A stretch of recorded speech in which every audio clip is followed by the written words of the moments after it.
Тема очень актуальная, она была запланирована еще в начале года, но так совпало, что мы сейчас этот вопрос поставили перед собой как один из самых основных.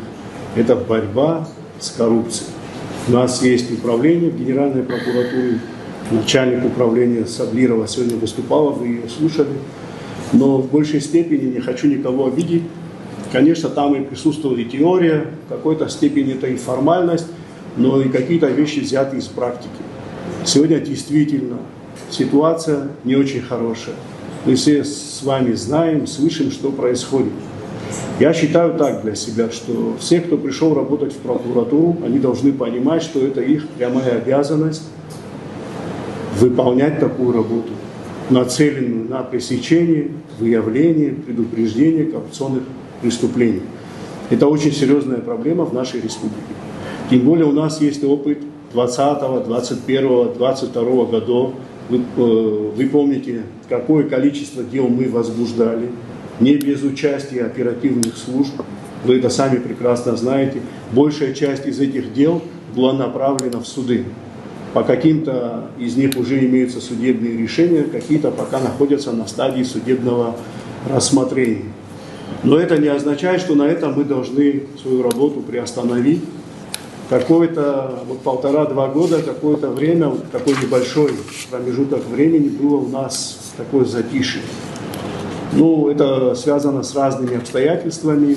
У нас и президентские выборы были, какое-то время руководство в прокуратуре отсутствовало. Сегодня уже все налажено. Поэтому перед нами стоит серьезная задача. Я сам перед собой такую задачу поставил и буду со всех требовать, чтобы вы понимали. Вот сегодня присутствуют здесь руководители ведомств силовых, и они все слышат, все, что происходит. Мы с ними еще отдельно будем разговаривать. Это не только работа органов прокуратуры, и их в том числе, и это они понимают. И по этому поводу мы уже проводили не одно совещание. Я надеюсь, что скоро у нас будет информация, которая будет заслуживать внимания, и мы ее сможем совместно реализовать. Только объединив наши усилия, мы сможем выдать результат. По-другому я не вижу. Вот эта рабочая группа, которая была создана в 2023 году, носит формальный характер.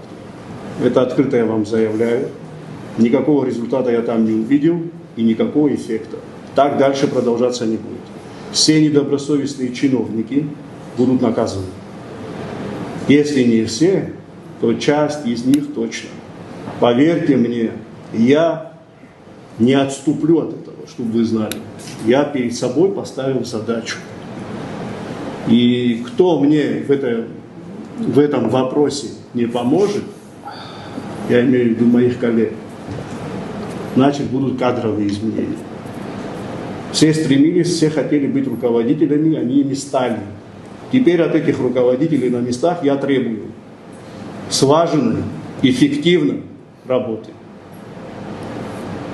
Всех ориентировали. Несколько совещаний уже провели в прокуратуре генеральной, отдельно со всеми управлениями. Дальше тоже такая работа будет продолжаться.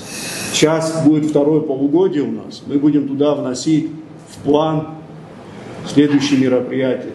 Они будут точечными и конкретными. Вот основная наша задача и цель, чтобы впустую не работать.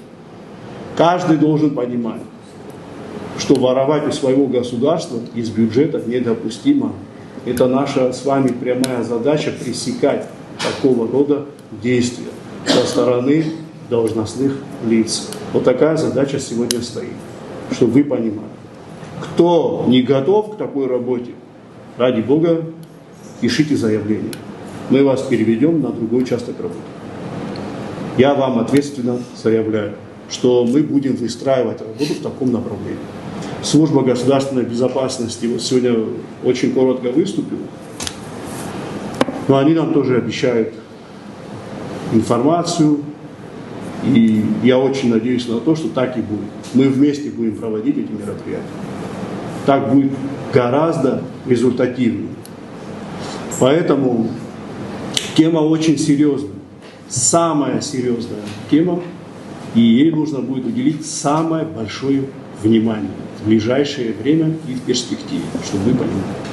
И в МВД, и в СГБ, работают очень серьезные, опытные ребята. Мы это знаем. Почему? Потому что мы с ними уже сталкивались в работе, и у нас были результаты. Поэтому мы в этой работе не одни. Поддержка есть, не переживайте, дальше будет еще больше.